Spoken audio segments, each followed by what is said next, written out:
हम क्या समझते हैं हिसाब सिर्फ नमाजों का होना है।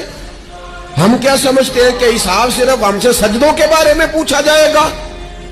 ये भी सवाल होगा। ये भी सही बुखारी मुस्लिम में मौजूद है, सही हदीस में मौजूद है कि रब फरमाएगा, ओ बंदे मैं भूखा था तूने मुझे रोटी नहीं खिलाई, मैं प्यासा था तूने पानी नहीं पिलाया, कपड़ों की हाजत थी तू लेके नहीं आया, मैं बीमार था तूने तीमारदारी नहीं करी। मालिक तू खाने से पाक, पीने से पाक, पहनने से पाक, बीमारी से पाक।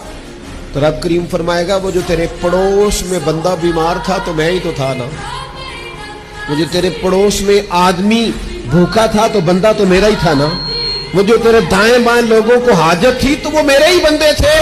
खुदा के बंदे तो हैं हजारों, बनू में फिरते हैं मारे मारे।